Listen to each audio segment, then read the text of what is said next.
Welcome to Om Times TV, a division of Om Times Media and Broadcasting.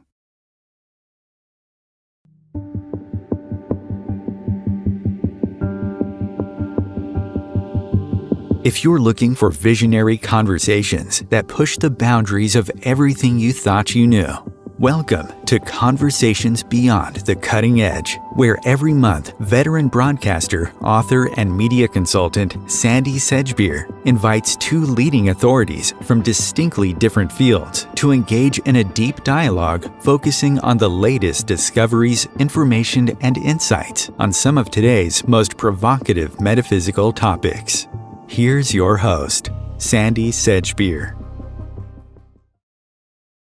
Hello, welcome to part 2 of this Conversations Beyond the Cutting Edge with visionary speaker, integration specialist, multidimensional communicator and author of Awesomeism, a new way to understand the diagnosis of autism, Suzy Miller, and Australia's leading authority on ET phenomena and author of The New Human, Awakening to Our Cosmic Heritage, Mary Rodwell, who's widely recognised for her work with families and children who have had encounters with non-human intelligences.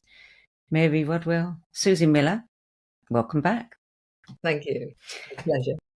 So I want to touch on the affinity for the colour and the word blue, because we're hearing so much about blue beings.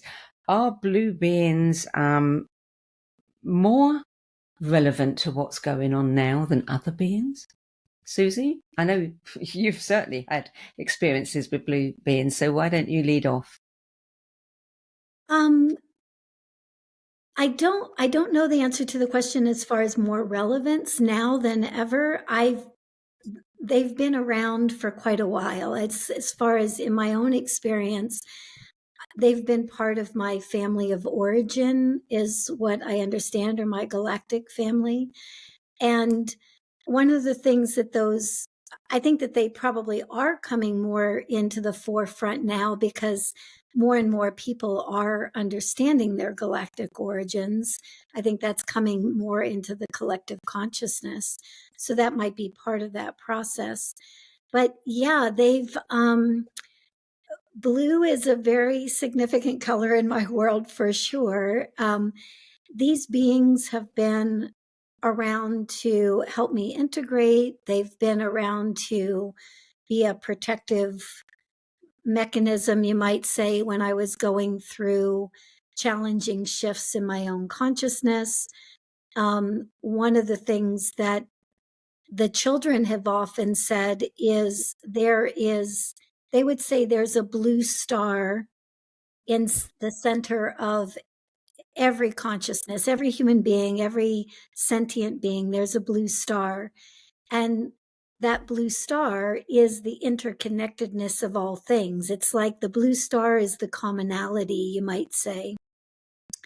And you might say that's the construct for the unified field. Yeah. And so the kids have talked about blue stars and spheres, the blue beings that in my mind's eye anyway are very tall and very blue and are quite capable of exchanging information almost like in a flash drive, like in a download flash drive. So, so Mary might Mary, know. you've had a lot of experience with the extraterrestrials. Have blues been more significant in your experience than the experiences of the families that you work with? Certainly, they do come up a fair amount, but it's not necessarily something that I've tapped into as being primary. Although many, as I say their special friend is blue, and we do know from those that relate to the star nations that Arcturians are particularly certain Arcturians have got a blue frequency. I was just thinking about that, and it came into my head. Isn't it interesting that Avatar, the film Avatar, was blue? I think there's something very significant in what we're actually seeing there, or whatever. But I will say to you that, I mean, I can think of a family already in Australia. All of the 7 children have had experiences and have drawn the beings. But one of them, she's not 17 anymore. I think she's probably 18 now. But she's drawn about 250 different beings and intelligences of all different kinds that she's interacted with. I don't think we quite realize just how connected we are to multiple civilizations in different forms, you know. And one of the interesting things with our survey was that when we did the Dr. Edgar Mitchell free survey with 4,200 people, it was the, you know, the human form, the humanoid form that was first, before even the, you know, the greys always have shown up. But actually it was the humanoids that were actually the most common. But certainly what we understand, the Arcturians are particularly significant on the planet, as they seem to be guardians of this planet from what I've heard. And maybe that's the reason, one of the primary reasons the blue frequency is so important. And the indigos, one of the things about the qualities of the indigos is they're warriors. They've come to challenge the mindset, challenge the paradigm. And boy, do we need that. So maybe that's the reason it's become a significant frequency. That makes sense to me too, Mary, because when the blue beings first showed up for me, and I asked more from a galactic standpoint, they were Arcturian, and they just would say, "You know yourself to be Arcturian," is the way they put it. So yeah. Well, I don't know an awful lot about the different star races, if you like, but certainly what I've read about the Arcturians, they seem to be a lot more compassionate and very involved in, you know, very evolved in parenting, the way they perceive parenting. And as I understand it, you know, not everyone, they will not allow everybody to be a parent. They have to be of a particular kind of persuasion. So do you think perhaps because, you know, parenting at the moment, you know, we have all of this energy around parenting because of so many children that are neurodiverse. I mean, parents are not parenting in the way that, you know, my parents parented. So do you think that, you know, maybe the blue beings, maybe if they're Arcturians, that there's an extra reason, you know, because of that their energy is here on the planet? what I like the idea of in that conversation, Sandie, is that you just gave me an idea of, you know, the book We the Arcturians, Yeah. where they talk about, you know, education and they talk about parenting and things like that. I mean, it might be a very good protocol for some of the parents that are, you know, attempting to parent children diagnosed on the spectrum, because it's a very, yeah, that book really hit me when I read it, as far as like, yes, that makes perfect sense to me. Well, there are no accidents, and we know that, you know, parenting is so different today. I mean, parents are far more involved, Yeah. you know, than they've ever been in their children's lives. And to have guidance or even just the energy of beings who, you know, have an evolved view of this, is it coincidence? Perhaps not. What do you think, Mary? Well, I don't think there's any such thing as coincidence. What I would say is what is fascinating about the children and, you know, the older generations that remember going on board craft and being assisted to expand their abilities and to gain new information. So it's not just the parents doing, helping that soul be human. We've got many of these intelligences doing the same thing. And when you hear about, I always recall this lovely 8-year-old couldn't wait to tell me that a few days before she'd been taken up on the spacecraft, shown how to fly the spacecraft, taken to a planet, and shown how to levitate and use her third eye, and then shown genetic engineering, where they were saying we mix species and we seed other planets. She couldn't wait to tell me all of this and what have you. So it isn't just the human, where I think the human parent is there teaching and helping this soul that might be the first incarnation as a human, how to be human, you've got these intelligences from all over the galaxies that are connecting to the souls that are maybe part of their origin or family, giving them the hints on how to operate multidimensionally. Because at the moment, we're not too good at it down here in working out how to work multidimensionally. Whereas on board craft, they can actually show them how it all works and help them to understand it. And they're taught everything from cosmology to how to use all their abilities, to how to heal, etc., etc. And in fact, the syllabus, I talk about it in my presentations, is quite incredible in terms of how they're helping these children to activate all of this understanding, so that when I think the new schools come in, and there's got to be a different kind of school, where I call it where the children are given the environment to expand their abilities and to teach us what we don't know, and to teach us how we need to support them so they can be fully functional when the time comes. Yeah. Yeah. It's interesting. I mean, Paul Wallace was talking about there have been quite a phenomena, quite a commonality amongst young children, especially young boys, of being driven to wake up at night, get on their bikes and go into the woods.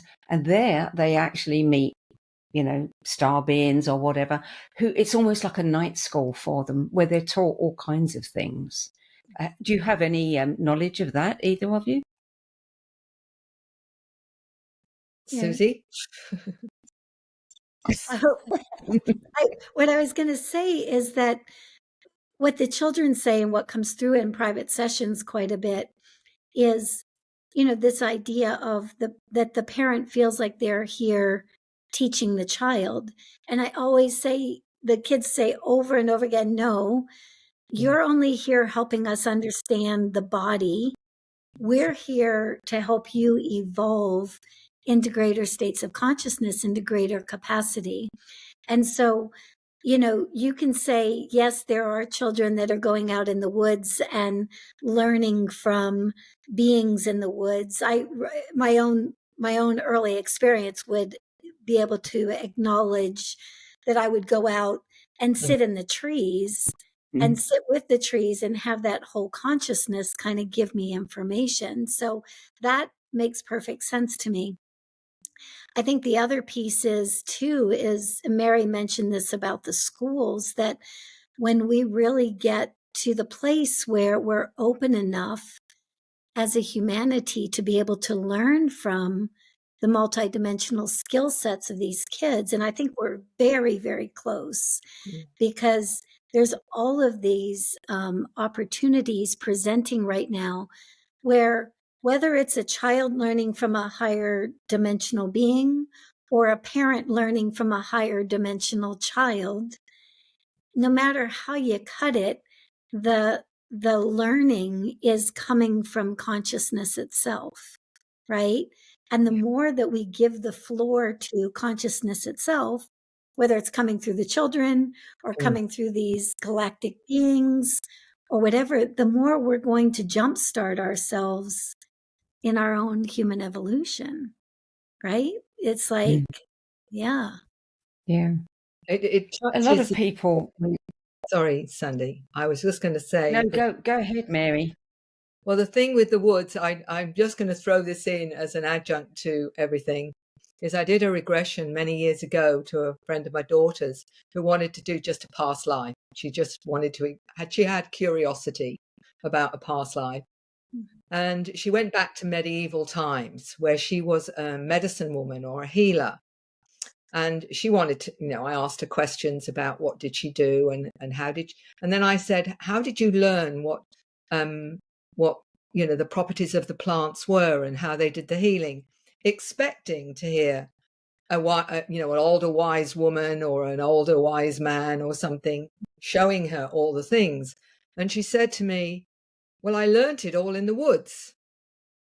And I said, so how did you learn it in the woods?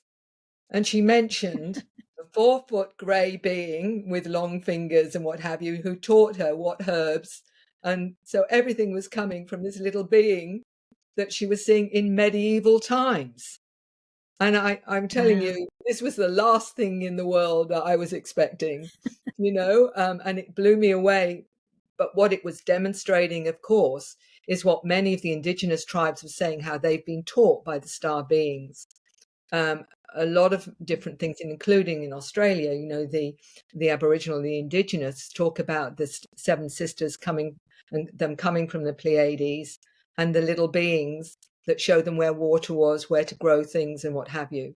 So this is, to me, just an indicator that all through our history, we've been supported and helped by these different star nations that are visiting us. Mary, the Aboriginals, we know that their DNA is quite different than the average human's DNA. We know that, in a sense, their time is passing. They're fewer than we've ever had, and they haven't been treated very well. Do you kind of see a handing over of the baton, for humanity, to help humanity understand, from the Aboriginals to the children?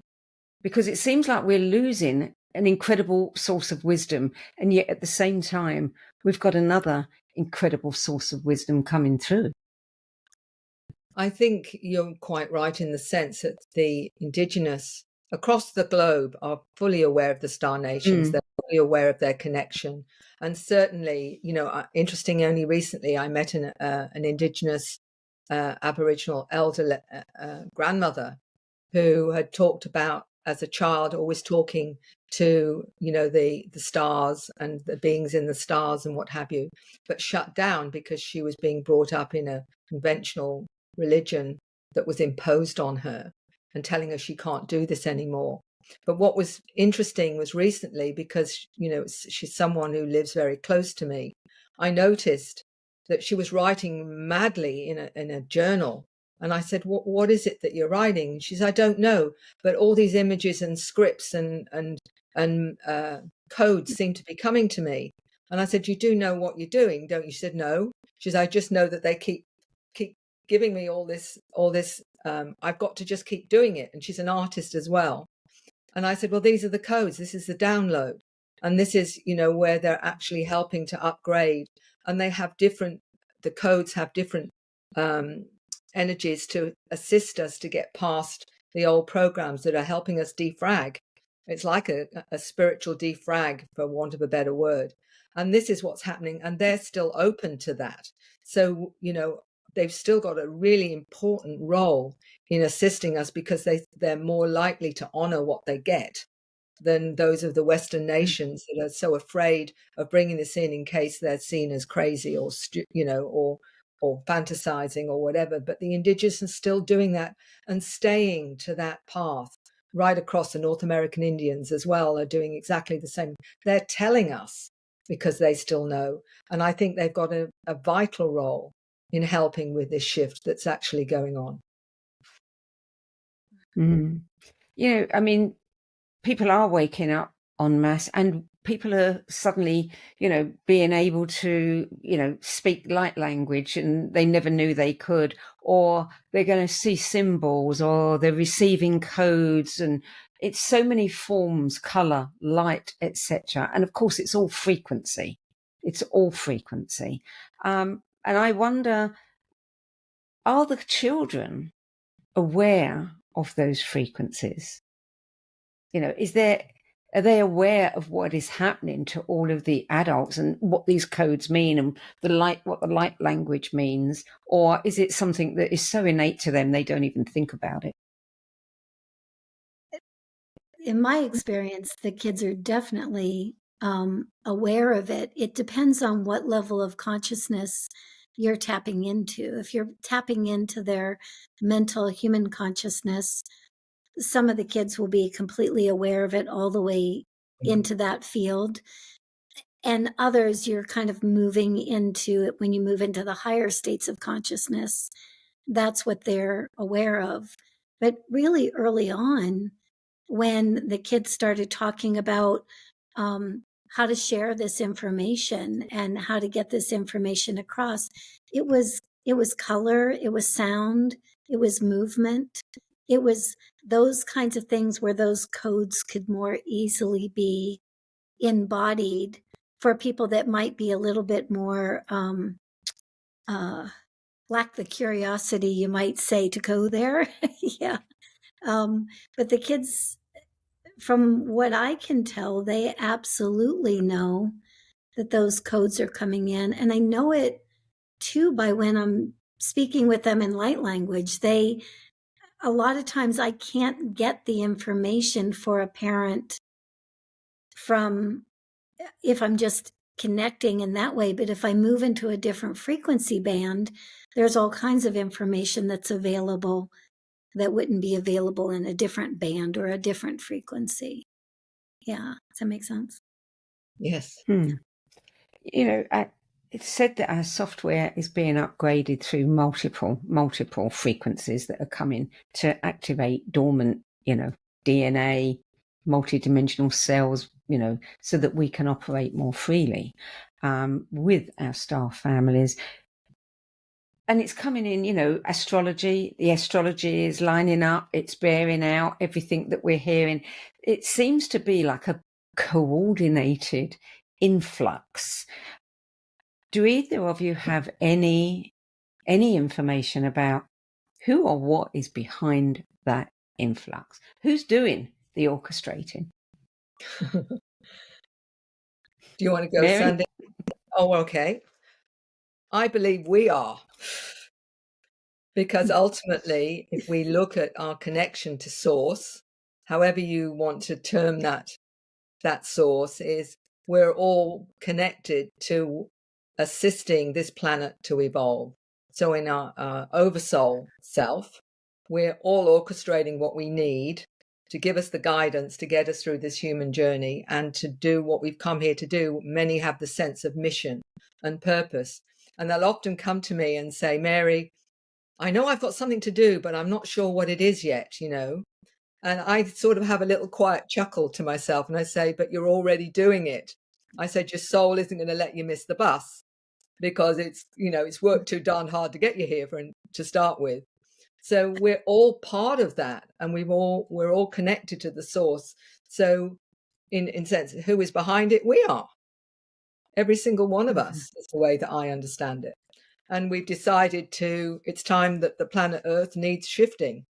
And what's fascinating is many of those that come to me that find out that they're part of the team that's come to this planet from all stations west, and I mean by all over the cosmos, interdimensionally, extradimensionally, on all levels of frequency, have come in with certain skills to assist this planet and its consciousness to evolve along with all those beautiful souls that have come here to be part of this major shift. So that's how I understand it. I love that answer. Sorry, I love that answer, Mary, because it's exactly what the kids talk about all the time. It's like we're so conditioned to look outside of ourselves, even the galactic part or the guides and all of this energy that is perceived outside of us. And the kids keep saying, no, it's part of our totality. Yeah. It's part of the totality of what we are. So we are those galactic beings. We are those angelic support systems, just like that girl that in the story before, it's like talking about, I am that presence, whether I'm in a body or out of a body. And yeah, it was a great reminder. Thank you for moving it right back to inside of us, because it's exactly what the kids say. It's the totality of us. Well, this is really important, Mary, for people to hear, because there are many of us who look at the world and, the parlous state that it's in right now and thinking it's not working. Whatever we came to do isn't working. And I'm only one person and I can't help it work, when in fact our very presence and our intentions, and the thoughts that we have and the consciousness that we hold is actually working on another level that can't be seen. the way that I look at it, when people ask me about, are we going to achieve what we've come here to do? And I've got two answers to that. One of them is all these wonderful souls that are incarnating and have been incarnating are not, I say they haven't come with all that ability, all that awareness, all that understanding for a waste of time, because they would have known previously before they came whether or not it was going to work or not. And they would have, like myself, I've often made a joke about them saying, well, Mary, you're going to work really hard on planet Earth and you're going to, bust a gut and all the rest of it. Well, but sorry, in the end, it's not going to pan out. I'd have said, well, you can go and find some other volunteer, because I'm not doing it. Yeah, So for sure. that assumption, I think it's going to work. At least I hope so. Yeah. And I do think it's important for people to take that on board, that it is working. Just every time you hold a really positive intention, it's working. Yeah. Mm. So we're going to take a short break now. You're listening to Conversations Beyond the Cutting Edge. I'm Sandie Sedgbeer, and smashing the embargo on truth with me this month, our founder and principal of Australian Close Encounters Resource Network and author of The New Human, Awakening to Our Cosmic Heritage, Mary Rodwell, and integration specialist, CEO of Blue Star Education and Research, and author of Awesomeism, A New Way to Understand the Diagnosis of Autism, Suzy Miller. We'll be back with more from Mary Rodwell and Suzy Miller after this break. Stay tuned. Welcome to Om Times TV. Hello, I'm Sandie Sedgbeer, host of Om Times' flagship radio show, What Is Going On, and as an author, editor and 13 times book judge who's read thousands of books and interviewed hundreds of authors, I'm constantly asked what's really worth reading and what's not. So I created the No BS Spiritual Book Club to help you save time and money by picking the brains of discerning names who have walked this path before you. There's no catch, no fees and no BS, just an ever-growing library of 10 best spiritual book lists from some of your favourite authors and teachers, plus free book excerpts, audios and video interviews with people like Don Miguel Ruiz Jr., David G., Lee Harris, Mark Nepo and more. From well-known classics to hidden gems you've never heard of, it's the only no BS guide to the best spiritual books to enlighten your journey of self-discovery. So why not join the club? Get inspired and save money at the nobsspiritualbookclub.com. Imagine becoming a super influencer. Reinvent yourself, invest in your brand, and then manifest your success with a robust spheric approach. Om Times Media and Broadcasting offers a unique and multifaceted way to become the spiritual and conscious influencer you deserve to be by putting your message across our powerful platform with its proven record of integrity and excellence. Through our produced shows, Om Times offers the opportunity to become a social media TV personality, a radio show host, an Om Times magazine columnist, and a syndicated podcaster, all in one shot. By live streaming your show on Om Times TV and broadcasting it across the extensive Om Times radio and TV networks, you become more than a host. You become an ambassador and a force for positive change. Om Times. Open yourself to the possibilities. Everything that we do, we can do in a contemplative manner. Through the art of contemplation, you can use the gene keys in a really powerful way. Gene keys is basically the code book of life. In the gene keys, the book is made up of these three levels: shadows, gifts, and siddhis. And the journey is through those three levels, kind of unpicking of the shadow states, the releasing of the gifts, and then the embodying of this higher consciousness called the siddhi. And the siddhis are very exalted words.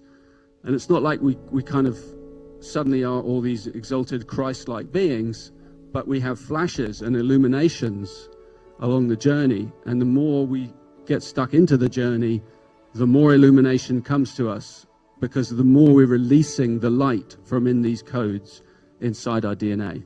So all those revelations are inside us. So the contemplative way is the inner way.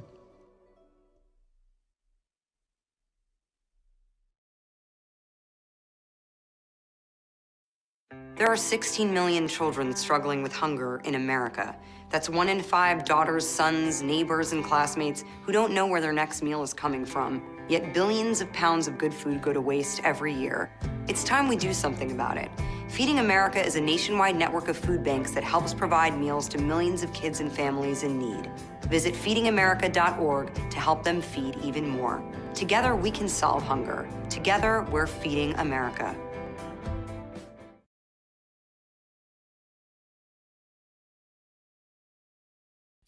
Welcome back, Mary Rodwell, Suzy Miller.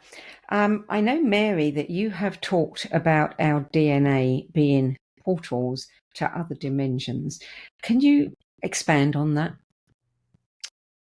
Yes, Sandie. There's very much the 3D part of me, the ex-nurse, wanted to know more tangibility. I'm always looking for balancing out the information that we have in our 3D world with what we understand multidimensionally. And the first thing, looking at us as a species, knowing that there are anomalies in our DNA. And, I talk about Dr. Francis Crick, co-founder of the DNA molecule and author of Life himself, saying that we were designed, that we were a designed species, and very clear about the fact that this was the case. And looking back into our history, we look at, Neanderthal, Cro-Magnon, and all these other so-called primates that eventually evolved into Homo sapiens sapiens. But there's a missing link. There's no explanation for twice the brain size, no explanation for 223 genes that were added to our genetic makeup, for example, that can't be explained. So yes, I think there's enough now out there, and there's certainly many geneticists that say that we're intelligently designed. So having said all of that, who was behind it? Some say 12 different species were involved in our makeup, and some say even 22. I don't know for sure either way. All I know is that we've got many different intelligences keeping an eye on us and have been keeping an eye on us all through history. So we've got, and often they were termed gods. And I'm not here to rattle anybody's cage or anything, but, as far as I'm concerned, that if you're an advanced species and you can do things that seem magical, you're going to be seen as gods. And I believe that they have been monitoring their creation all through our history. We have only about 5 to 10% of our DNA that they understand. The rest they have got no idea. They used to call it junk DNA. 90% is not understood. They've no idea what it's for or what it's about. My understanding from what I've learned is that there are properties to our DNA that we're only just discovering. For example, 1 gram of DNA can contain all the information that's on the internet. Just 1 gram. Just think of what potential, what is hidden in our DNA. And I believe that personally is our Akashic records, because we have everything encoded, I believe, in our DNA. And as it gets activated, more and more of that will give us the ability to access our multidimensional abilities. And I go back to a film that's quite old now, and it's called Lucy. And it's a film about a drug runner who has drugs inside of her that actually were a new kind of drug. And this drug actually ends up activating more of her dormant DNA. And as it does so, she becomes more and more and more multidimensional in her abilities, till in fact she completely becomes light. And I think that was one of the ways of showing us how we are going to shift once we get more and more activated of that dormant DNA.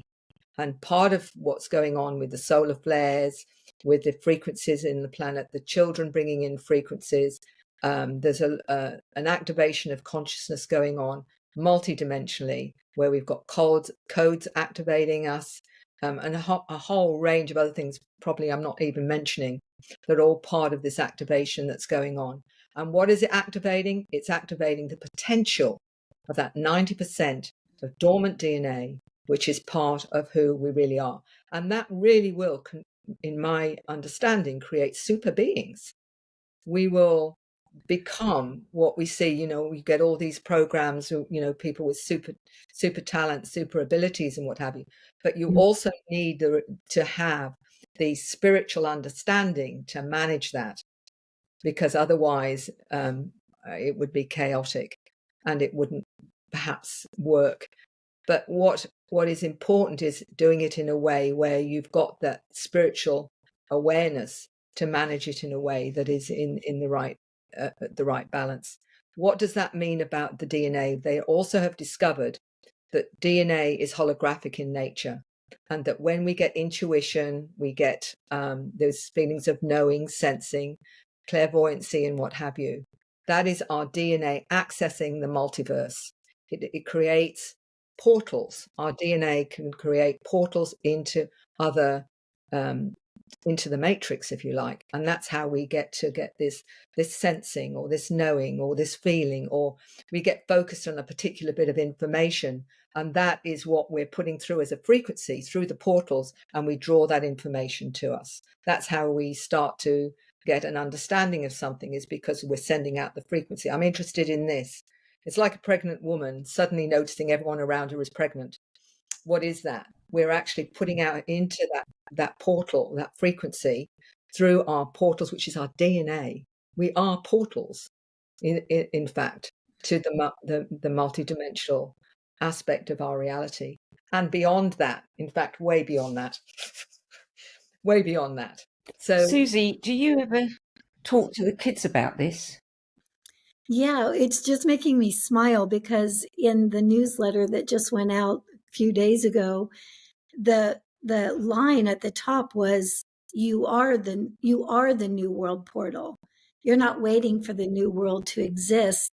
It's like you are the activation of that experience, because as that DNA is getting activated, as the consciousness is expanding, you are the portal of that new world. And the more that, what the kids will say is, the more that is, the more people that are tapping into that, and even considering that they can be that portal, that DNA is activating, and when it's active, it will spontaneously activate that in others who are open, just by interfacing with people, just by having a conversation with people. It's that transfer of information is,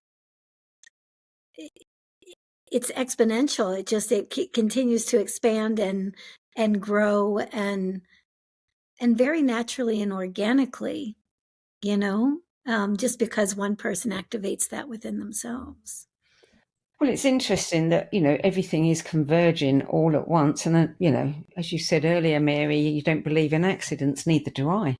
But we're, on the verge of AI exploding. And we've had a lot of conversations about transhumanism. And, if this is going to be part of our future, then you're absolutely right. If this is going to happen, and we are going to become hybrids yet again, but, perhaps with inanimate material, we have to have that consciousness and that understanding of spirituality in order to control that. So that the kids are here now, as we're also, technology and AI, etc., is so meaningful. I think that we are a planet that is based on fear a great deal, and this is something everybody fears.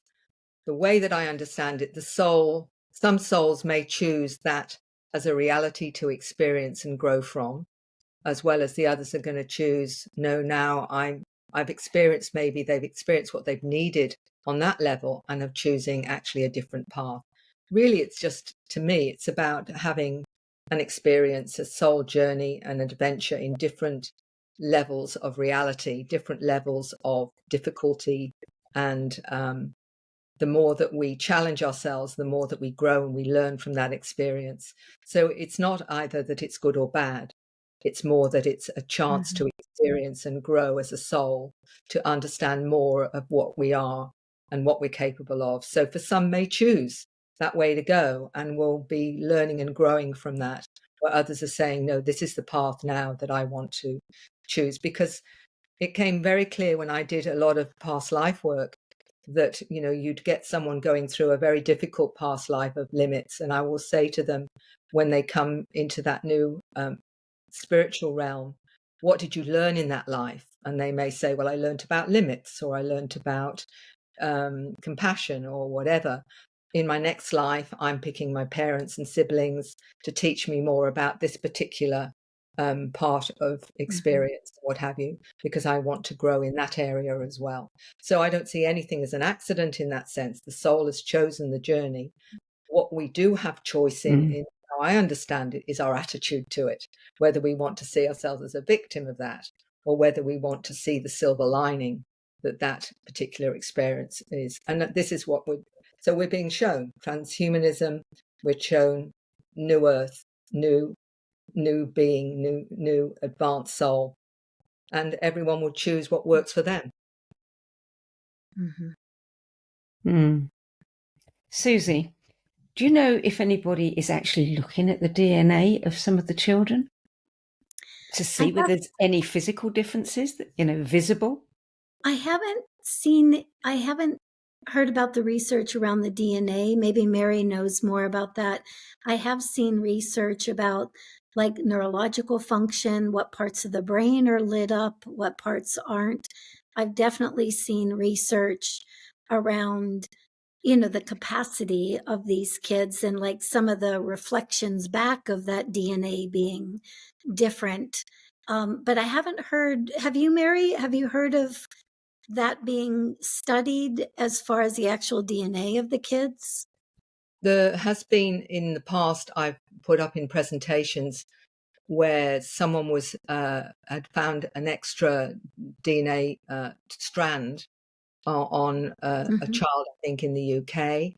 There was another child in China that they believed was a new genetic architecture because he could see in the dark and could read in the dark. And there's also something to do with healing. And what they discovered was something to do with codons. And it was to do with a child that was born with mother who had AIDS. He was born with AIDS, and they were testing him over several years. And they found by the time that he was 6, there was no evidence of AIDS at all. And they said he had more codons switched on. Instead of the 20, he had 24 switched on.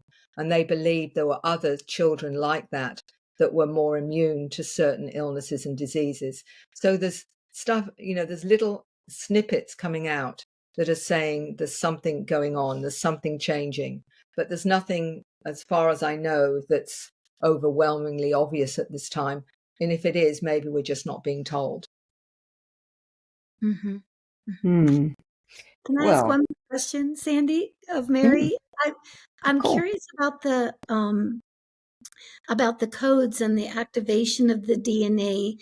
Do you feel that is there like a bit of a fail-safe in that, where that activation is occurring according to the consciousness of the individual or their readiness to experience that, whether they know they're ready, at a human level or not, that's different. But do you see that there's kind of like the Arcturians, there is a natural progression and growth so that someone does not destroy themselves with that expanded consciousness?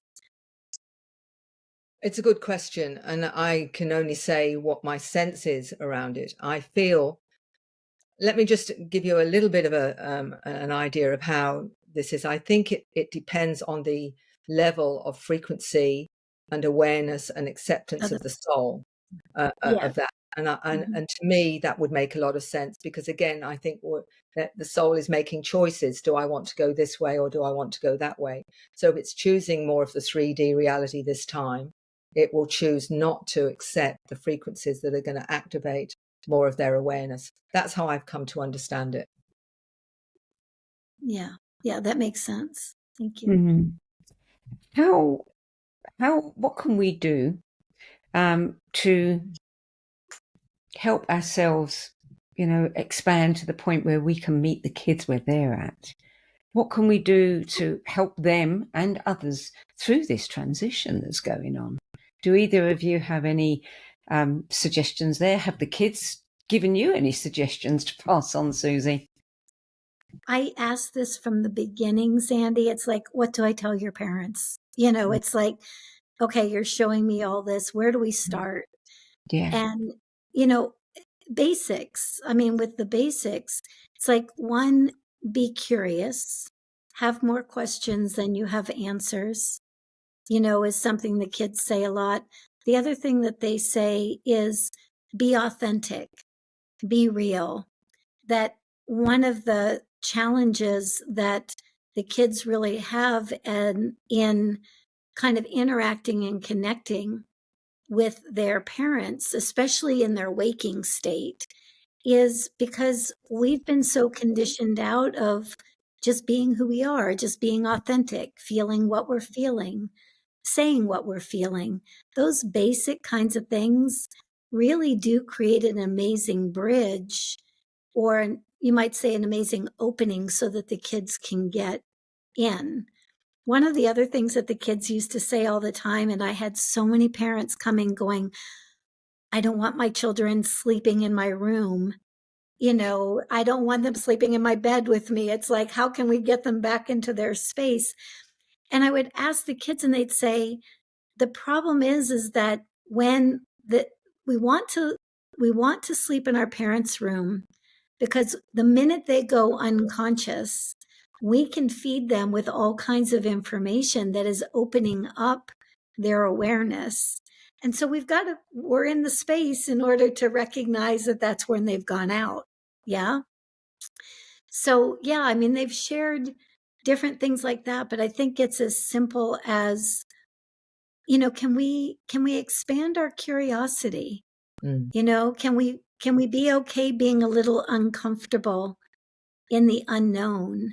Because the moment we kind of create just a little crack, that consciousness that the kids can fill up that and expand people really. I mean, just like it did for me. I mean, exponentially, you go from one mindset to a completely different one just because you were open or curious or didn't quite know what to do.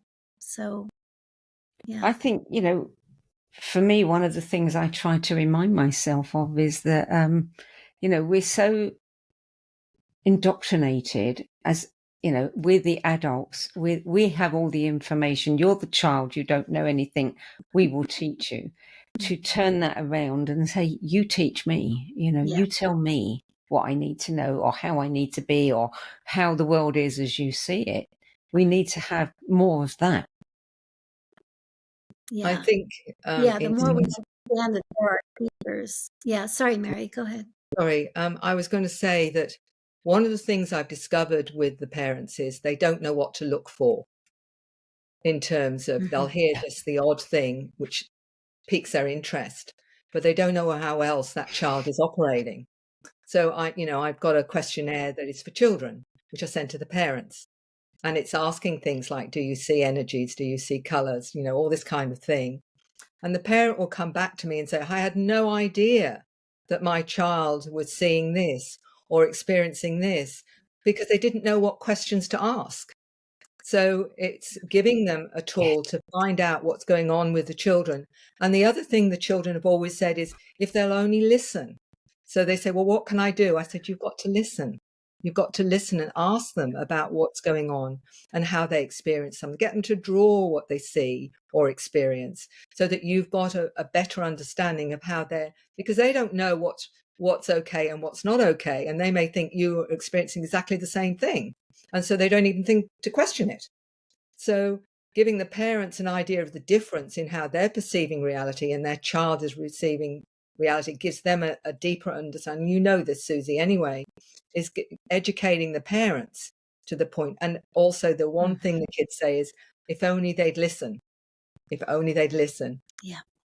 And they're the two important ones, I think.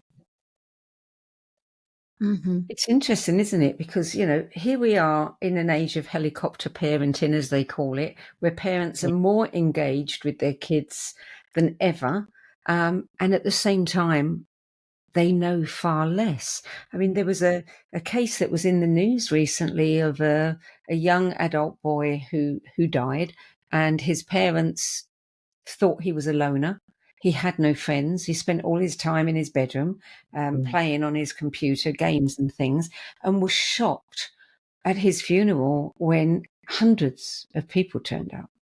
And these were his friends. He had this rich life online through his games. He had, all the socializing he needed and wanted.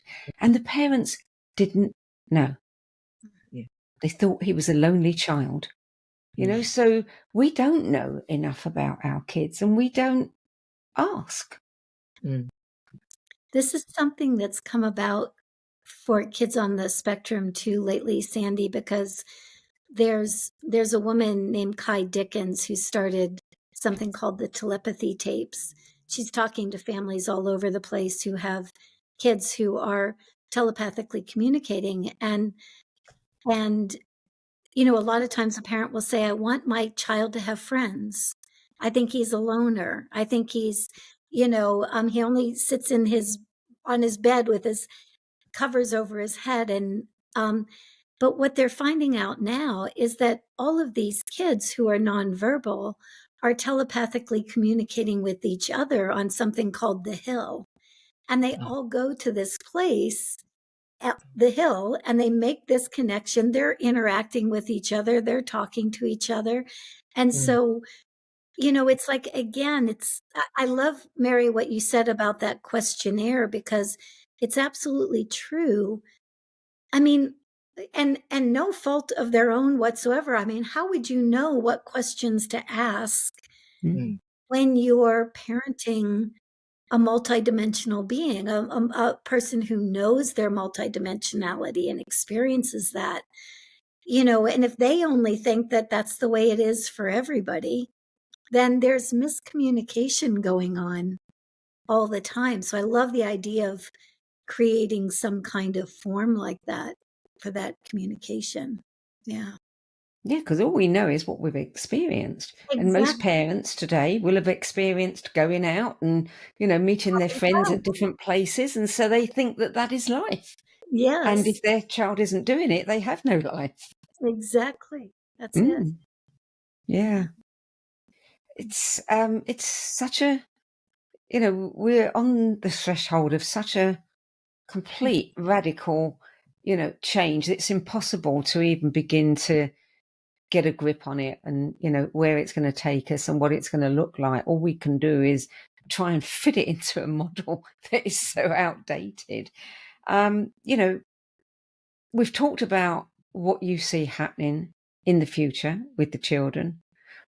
What do you see happening for the older generations? You want me to go, Mary, Suzy? you can start with this one. Well, you go, Mary. I call myself an older model, but we're not going to be left behind, because I meet many others in their, late 60s, 70s, 80s saying, I've learned about all of this. I know this is what's going on and what have you. But, I'm getting a bit old now, so I'm maybe not going to be able to see it. And I actually disagree. I think we're going to need the older, experienced elders when everything shifts as it does. And they're certainly not going to be left behind. I think that just the timing of their activation and helping them over this will actually be what will happen. One of the things many years ago, and I've heard it from many others now, is that we get a bit of software or a protocol if we've got a role to play on this planet when things change, because we're going to need a new software to navigate the upgraded human. We're all going to need that. And I believe that protocol, or whatever it is that we need, is given to all of us that have a role to play. And when the time comes, those that are going to assist the rest of the planet as it activates and wakes up, and for a little while is going to be in confusion, perhaps, and fear, we will have our role to play. And the elders particularly will be the bridge between the old and the new. And I said, so really the experience of being human in all those years that we've been on the planet are going to be crucial. So if you're an older model, you've still got a role to play. I am absolutely certain of it. And whatever that is, you'll know when the time comes, because that part of your role will be made known to you through your own soul activation or whatever. That's how I've come to understand it, because I can't believe you can go through all your life with all this awareness and understanding, and just before everything, starts and takes off, oh, sorry, now you've moved on. No, it doesn't make any sense. It's not logical, as Spock would say. It doesn't make any sense. I love that, because in Indigenous societies, the elders were so revered for their wisdom and their knowledge. And, over time, we've kind of relegated them to nursing homes and, whatever. And for them to take back that position of being, some force of good that can share their knowledge and their wisdom and support future generations is perfect. That's how it should be. Yes, I think so. Well, we've only got a couple of minutes left. Is there anything that you would like to say while you have this opportunity? Any advice you want to give? Any other, pieces of truth that need to be stop being embargoed, etc.? Any revelations you want to make? Suzy? I think that the biggest one is that regardless of what it looks like in the outer world, the inner world is being activated 24/7 all day, every day. And the more we tap into that and acknowledge what that avails us of, the faster we come into these capacities that we all have. I see it as a very bright future, a very bright reality. It feels like it's very much going in the right direction. So, Mary, I would like to any say last words? thank you to you both for your wonderful insights and for the chance to be able to share a little bit more of my reality and our realities, but to say to every single person that, you're part of this, that you have all got a role to play. And if you're listening to this, you certainly have a role to play. So trust yourself and trust that resonance, because we need you. So thank you. Okay, well, to take us to the end then, could you both in turn, and Mary, you can go first, tell our viewers what you have to offer that they could benefit from. What kind of services do you offer to people? Well, primarily validation for experiences. If you have any kinds of experiences that you want to explore through hypnosis, or you have abilities that are manifesting and you're not quite sure how to put them all together to be, confident of them or whatever. But just simply, if you have, you need someone to talk to about your family or your children that is worrying you because they're very different, I'm there to help you on your way. Thank you. Suzy? yeah, same. It's the opportunity to have conversations with people and really start to have as many understand the unique capacities, or you might say the spiritual savantness of those on the spectrum and other kids who are showing up now.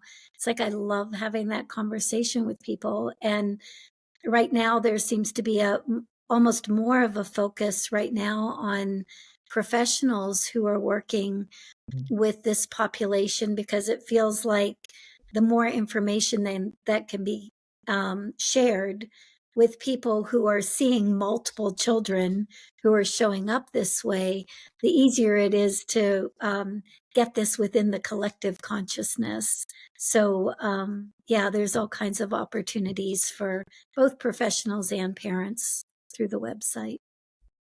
Thank you both very much. So for more information about Mary Rodwell's books, events, workshops and services, visit maryrodwell.com.au, and you can also go to experiencer.org. And for information on Suzy Miller's private consultations, group integration courses, monthly energetic supports and free offerings, visit suzymiller.com.